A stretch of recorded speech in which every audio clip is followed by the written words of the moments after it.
tissue on their chest, regardless of their assigned sex at birth, their gender, whatever. Like everybody has tissue there, and therefore being completely 100% flat is possible. But flatness is not the goal. The goal is actually shape. And that's the difference that I want to illustrate up here with this image, is that if you are looking at what's considered to be a feminine chest, there's going to be this sort of like teardrop shape to it. If you're looking at a masculine chest, it's more squared off, and the shape of the breast tissue kind of cuts down at an angle instead of having that rounded shape. So the key to achieving a masculine chest is not 100% flatness. It is just shaping any breast tissue you have to look like that squared off shape. So what are some ways that you can do that? One method is binding, and so we're going to talk about a lot of different ways that you can bind, but I want to start by talking about things you should not do to bind, because I think it's really important. A lot of cosplayers who don't know any better make the mistake of binding in these particular ways, and it's really dangerous. So I just want to make sure I include like what not to do. One is ace bandages, and a lot of people will wrap that all the way around their chest to bind. And the reason that is so unsafe is because since they're designed to treat injuries and to help, compress areas of swelling and things like that, they end up getting tighter and tighter throughout the day. So if you have that wrapped around your rib cage, then it can restrict your breathing, it could possibly damage your ribs, it can just be really bad for your body, it can cause you to pass out. So really don't take the risk of wrapping ace bandages around your chest. There are much safer ways to do it. And another method that's not recommended, that's very unsafe, is using duct tape in that same way, wrapping duct tape around your chest. And that is just because duct tape does not let your skin breathe. It is, again, going to compress in a way that's unhealthy, that's going to restrict your breathing, that's going to make you very likely to get dizzy and pass out, especially if you are in a con environment where it's very hot or where you are doing a lot of posing. So, don't go with duct tape. It's not breathable. It's not flexible like fabric is. Just don't risk it. So, what are some safer methods of binding? One is just simply binders that are made for the transmasculine community. So I've got a couple of these up here, and I'll pass these around, but first I want to sort of show how they work. So this one is just a kind of half style binder. It just covers the chest area, and if you flip it inside out, you can see that what is against the chest is this very stiff panel here, and that helps shape that tissue into that pec shape. And there is another design. This is from a company called GC2B. They are my absolute favorite. They make very high quality products. And here's another one. It's a full tank style. And this is something, I like this a lot because it adds a little bit of hip compression with this long panel down here. But they both have that kind of stiff panel on the inside. And so I'll go ahead and pass these around too, so you can kind of get an idea of how these work. Yes?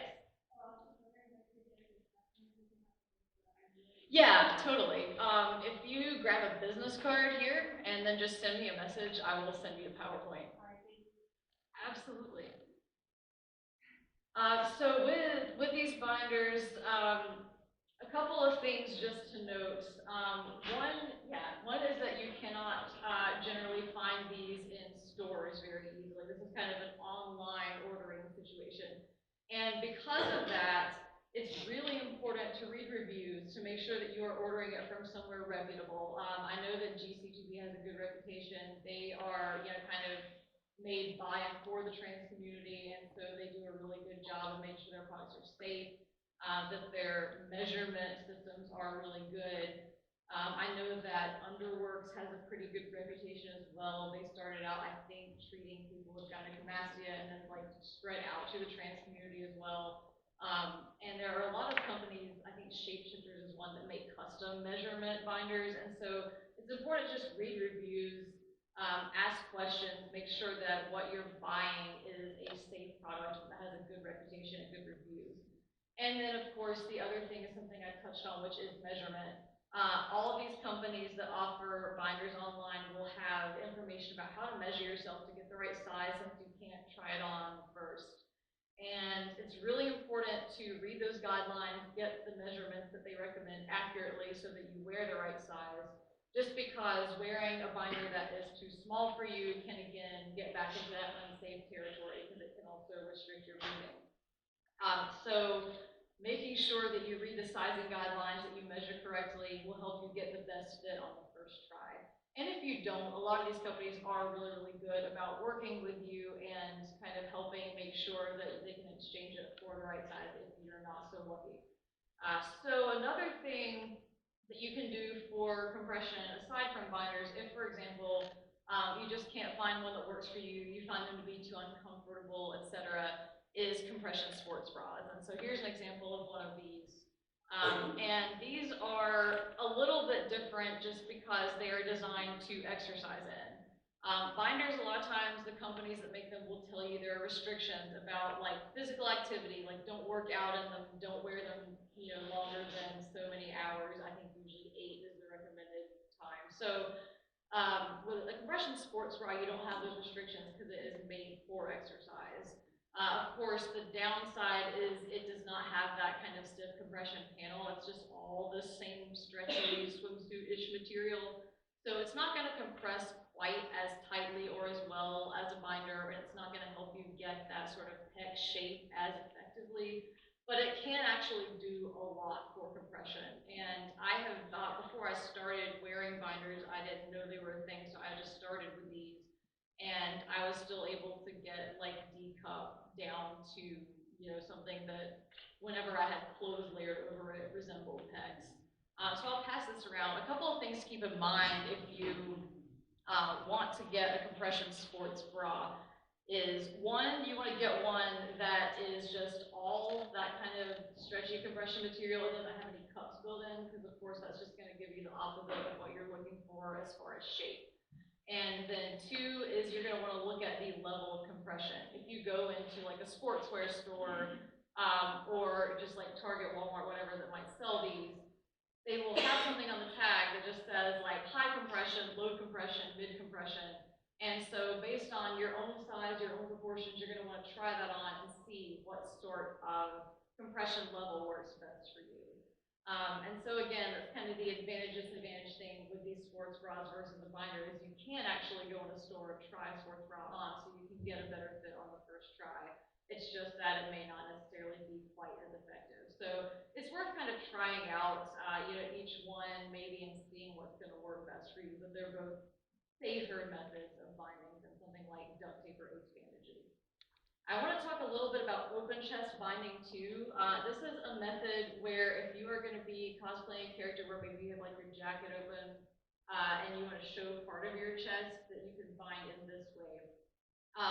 And this is achieved by pulling the breast tissue over to the thighs, kind of up under the armpits and taping it down so that what you see in the center is shaped more like pecs.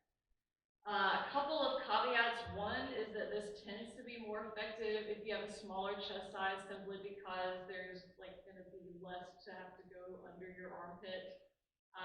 And so for me, like I have a D-cup, so I don't know how successful this would be for me.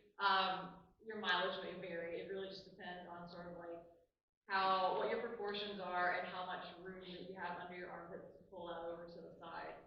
Another thing to think about is the type of tape you use. As I mentioned before, duct tape is not good for your skin.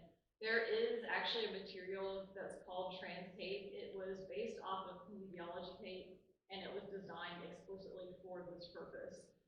You can also just use kinesiology tape as well. You want to look for tape that is skin safe is the #1 thing. And so if you use something like trans tape or kinesiology tape, it will be safe for your skin, and it will again have guidelines of how long you're supposed to leave it on, what kinds of activities that you can do while you have it on, etc. So one other thing I want to mention is with skin safe tape, it is okay for you to use it to open chest bind, but again, I would not recommend wrapping it all the way around your chest to bind, just because it's going to be too much pressure on your rib cage if you have something like tape wrapped all the way around your chest.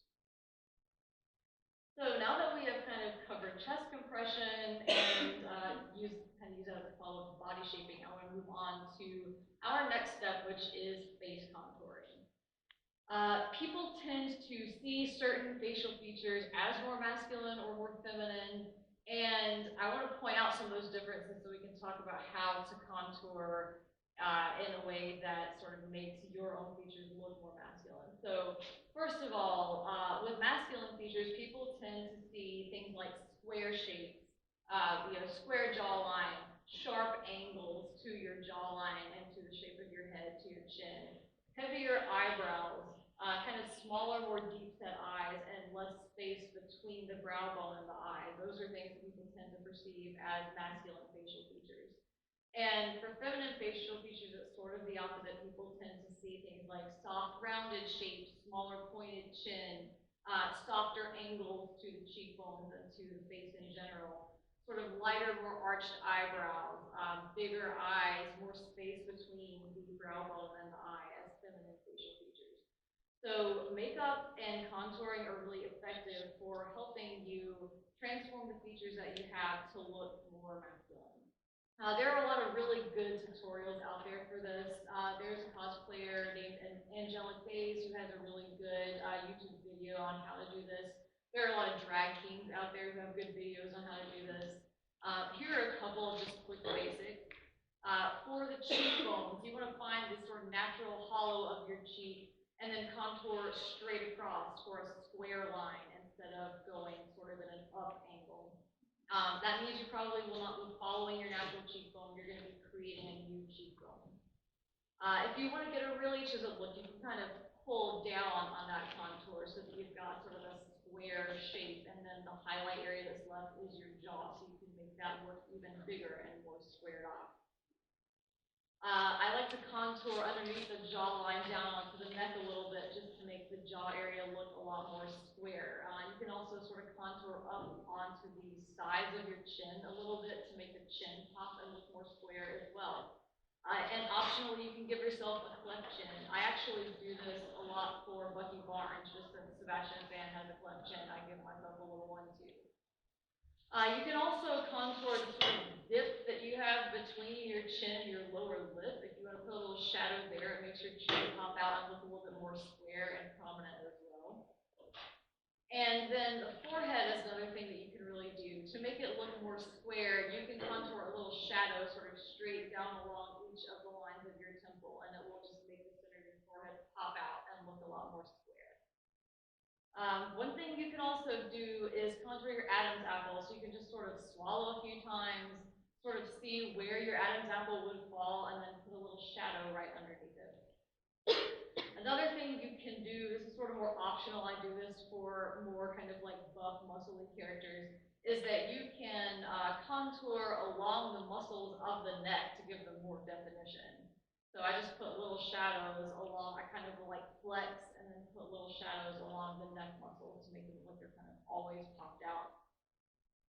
For the brow bone and that space between the eyes and the brows, I think about, okay, if my brow is going to cast a shadow down onto my eyes, how would that work? And so based on that idea, I take shadow and just kind of start from the brow and graduate it down. And so that will help give the eyes that more deep set look that I was talking about. Another thing that you can do optionally is nose contouring. This is something that I find that's more useful for two things. One is if your character has a very specific nose shape and you want your nose to look like that. And another one is if you are doing a photo shoot under kind of like bright sun or flash lights, or if you're on stage at a cosplay competition where you're under bright lights, that's where you might want to contour your nose to define it a little bit more. It's certainly not required to look, either masculine or feminine or androgynous or whatever, because noses are just a thing, right? But it can really kind of help make your nose pop in certain photo shoot situations. Another optional thing, and I do this for certain characters, not all of them, is to just put a little bit of a blue or gray eyeshadow right under the eyes where you would have kind of dark circles.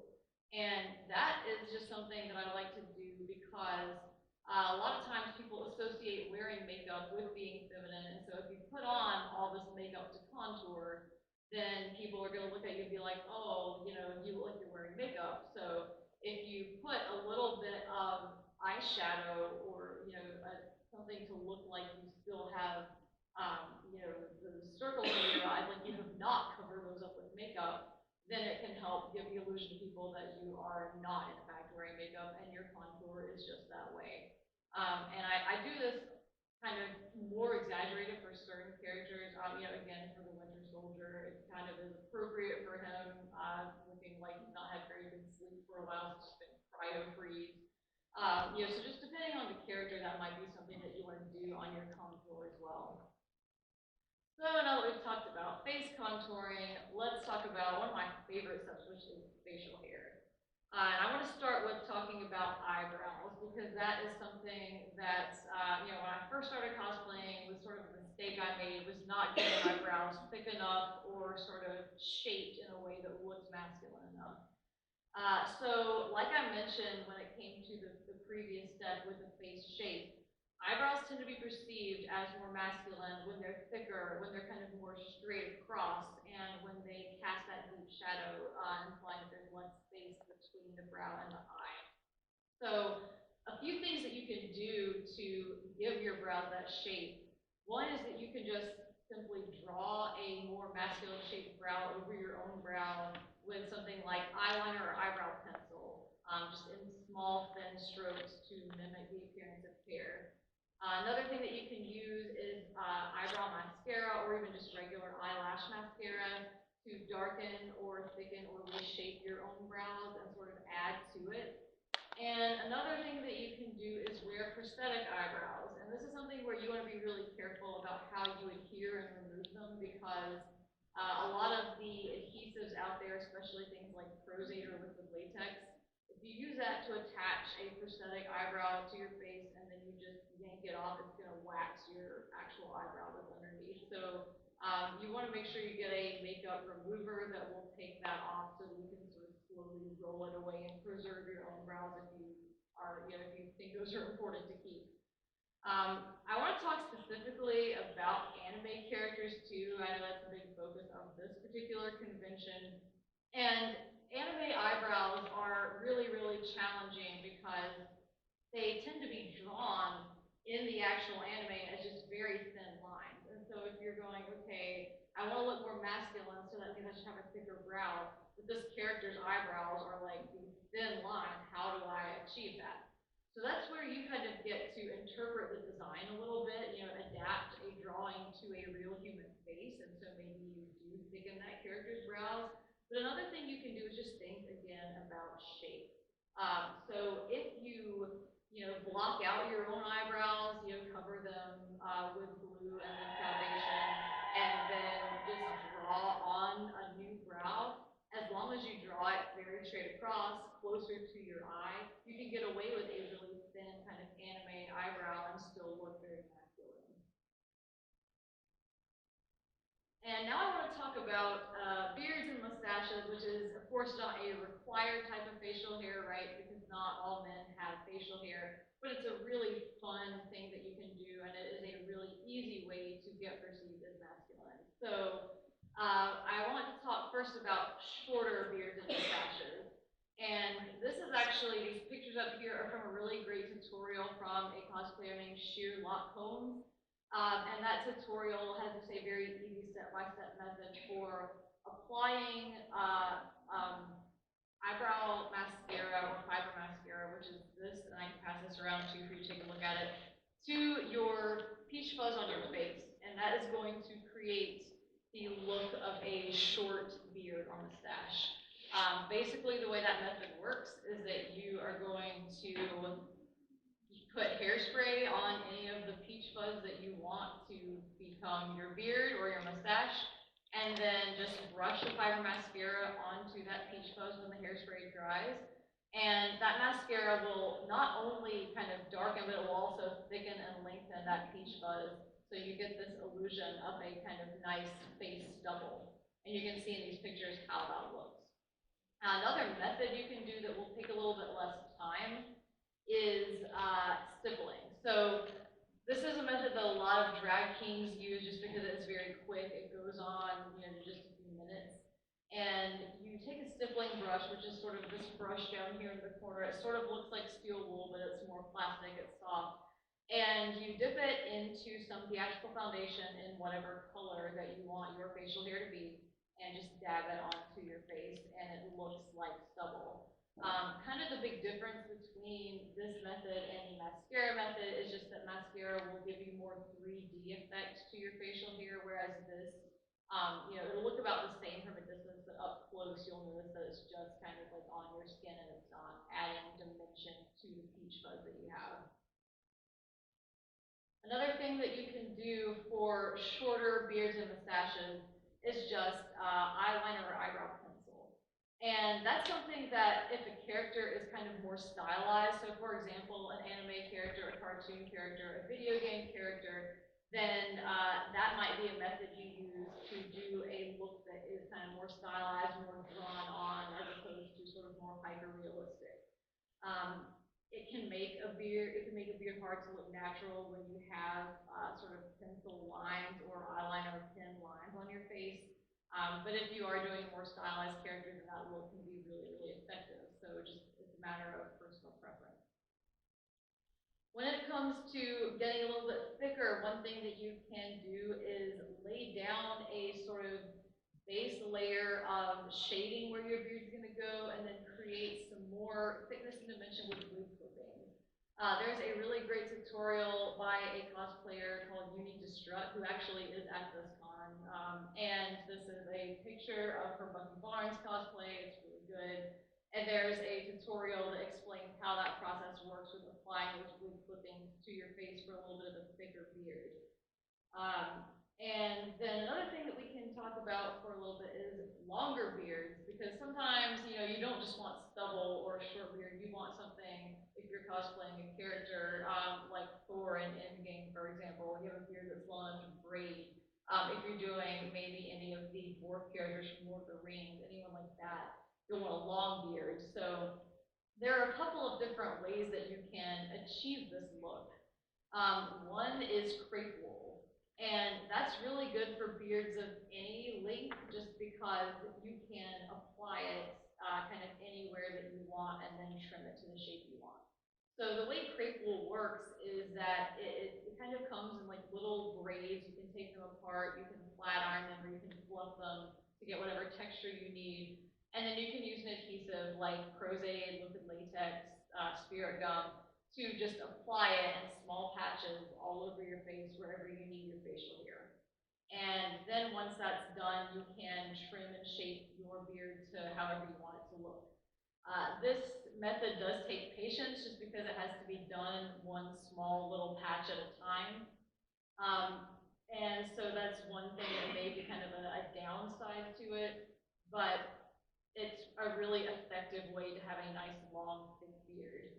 Another option is a lace front prosthetic, and these are just kind of full hair pieces made on the same material, on the same lace that a lace front wig is made on, and you can just use an adhesive to apply it to your face, and it's just pre-made, and you can get them sort of long, short, or whatever style or color you want. You could also make one yourself if you have lace front making supplies, or want to learn that skill.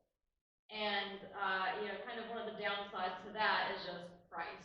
Lace front pieces, whether it's a wig or a piece of facial hair or eyebrows or whatever, tend to be pretty pricey. So that's one thing to keep in mind, is if you're cosplaying on a budget, then using something like crepe wool might be more effective. But a lace front piece is reusable, and that's part of why that might be, even though it's a hefty price, it might be a better investment, just because if you know you're going to be doing that character a lot, or you're going to be using that piece a lot, you can just continue taking that piece off and reusing it again and again. Whereas if you make a crepe wool beard, since that was applied little piece by piece, you can't just take the whole thing off and preserve it. It's going to get destroyed when you remove it. So, just think about reusability and price and things like that when it comes to determining which long beard method that you might want to go with. So now that we have talked about all of these first 6 steps, I want to bring everything together by talking about how you take all these things into account with your costume. So far, all the tips I've gone through have just sort of been about generic masculinity, but when you put on your costume, that is when you truly become the man you want to be. That's when you slip into that character. And as you can see, all these pictures are me in different masculine presenting cosplays, and so just from that, you can see there is a really big variety of how you can present yourself masculine in different ways depending on what character you're cosplaying. So this is where you sort of get to bend the rules I've talked about and adapt them to your character. I sort of think of it as like the pirate code. They're not rules, they're more like guidelines. So it's going to come down to your specific character to decide which of these different tips that you want to go with for your character. I want to talk about a few just general ways to emphasize your masculinity through your costume and your clothing. One is just thinking about how clothes can help emphasize what we may have already done with body shaping and giving your figure that perception of having a more masculine shape. One thing is just the general fit of your costume. A lot of people tend to think, oh, if I have curves, I need to just wear the most shapeless, largest thing I can find to hide the curves, but all that does is just kind of give you no shape. So instead, what you want to think about is that masculine shape, that sort of inverted triangle shape or that straight line of the waist. How do you achieve shapes like that through your costume pieces? And so one thing that's really helpful is if you just look at these two shirts, for example, one is just sort of a more blob shape because it's not properly fitted. The other one that's fitted, all of a sudden you see, oh, our model actually has shoulders and pecs and a waistline. And so you get that more masculine shape when you have that more properly fitted garment. Another thing to think about is just the ways that different pieces of clothing help. So things like jackets, vests, layers of clothing can really help emphasize that shape versus something like a bodysuit. So if you're cosplaying, like right now I'm in a suit for Beetlejuice, that's a big difference in terms of the body shaping underneath than what I would need if I were going to cosplay like Spider-Man, for example, where I'm in just a thin bodysuit where you can see everything. So that's another thing to kind of think about is, how do your clothes for your cosplay work with the other pieces of this whole method of masculine presentation. A couple of things to think about with fit is whether you are buying or making your costume. If you are buying your costume, you may need to alter a few things to fit your own proportions. And that can be true whether you're buying the whole thing or just buying parts of it and putting them together. Whereas if you're making your costume, you can kind of make sure it fits your proportions from the start. So that's kind of a pros and cons thing to think about when it comes to how you're going to approach making that costume. A couple of other factors that I want to talk about when it comes to putting things together with the costume. One is movement. We talked about that as one of our 7 steps. We talked about how to walk in a more masculine way. But then once you know what character you're doing, you can adapt that into a specific character walk. And this is something I think about with every character I do, particularly if I am kind of presenting it in a more, kind of not just photo shoot environment, but where I'm actually acting in character. And that's where I think about, okay, Beetlejuice is going to walk differently from Bucky Barnes or from Kirishima. So every character has their unique swagger, their unique walk. And once you kind of nail the basics of walking, like you have that center of gravity in your torso, then you can think, how does my character walk and how do I blend those things together? Another thing to think about is age, and I don't just mean your age, but also your characters and how people perceive age and gender and the way that those two things interplay. A lot of times, age makeup can make a character look sort of more rugged and gritty, and then people will automatically perceive that as more masculine. So that's one thing to think about if you're cosplaying a character who's older than you. The age makeup may help enhance what you're already doing for masculine contouring. If you're cosplaying a character who is younger than you, then it can be really challenging because you want to think about how to balance out youth without, making things look soft in a way that's going to be perceived as feminine. And that's something that's just, kind of a practice makes perfect thing. And think about your own age, your character's age, and what sort of balance that you need to achieve with your makeup and your contouring. Another thing is this question I have here is the last thing. What if your character is an androgynous man? And that's something that I've dealt with a lot because I cosplay. The example here I have is Victor from Yuri on Ice, who is very androgynous. I also cosplay characters like Frankenfurter, who are, in drag. And so I think, like, how do I make this still look masculine, but have sort of that androgynous balance as well, without letting it slide too far back into the feminine side? And, again, this is a very much practice makes perfect thing, and whatever works best for your own features.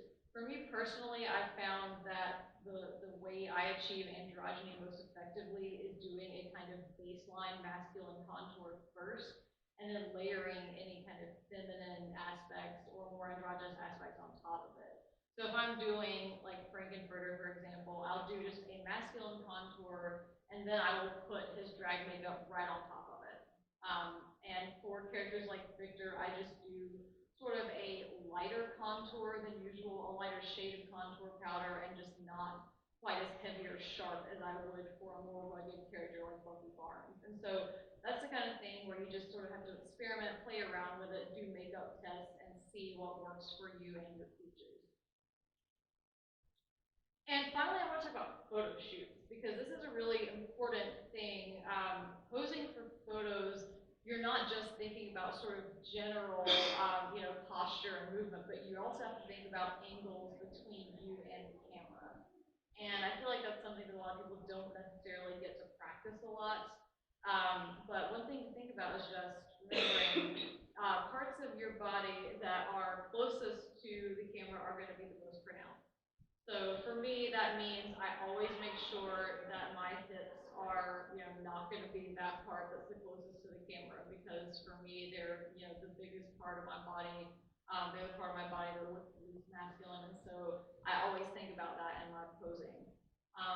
And I also am really honest with any photographers I work with about how I want to look. I found that when I first started cosplaying, a lot of people would say, like, oh, you're trying to do like female Winter Soldier, so let's pose you in like sexy girl poses, and that wasn't what I was going for. So you have to tell them, I'm trying to look as masculine as possible. Please help me, tell me what you're seeing in your viewfinder so that I can achieve those poses, since you can't see yourself on set. And just to emphasize the importance of angles, I put these two pictures up here as an example from one of my Winter Soldier shoots. This is actually the exact same pose from two different camera angles. I had two photographers shooting me at the same time. And the one on top is the one I like better, and that's for several reasons. One is the hips are cropped out, so you don't even have to worry about how they're going to affect the balance of things. And also, the shoulders are turned so that you get a lot of width in the shoulders. You see that flash of the metal arm, and it makes that shoulder to waist proportion look smaller, look like that more kind of inverted triangle shape. Whereas this other picture down below, the hips are in there, and you can see exactly how wide they are, and the shoulders are at an angle where you don't see them as much. One's hidden by the gun, the other's turned back away from the camera. And so what that does is just kind of not give me any sort of shape. It's just sort of like a blob shape. So that just shows, even though it's the exact same pose, the camera angle makes a huge difference, and it's important to talk to your photographer and make sure that that's being communicated so you're going to get the shot you want. So just to close, I want to throw up some advice from my favorite My Hero Academia character and my favorite Disney song about masculinity. And just to say that, ultimately, you can do a lot of things. You can do all the things I've mentioned to sort of influence the way that people perceive you and perceive the gender you're presenting as.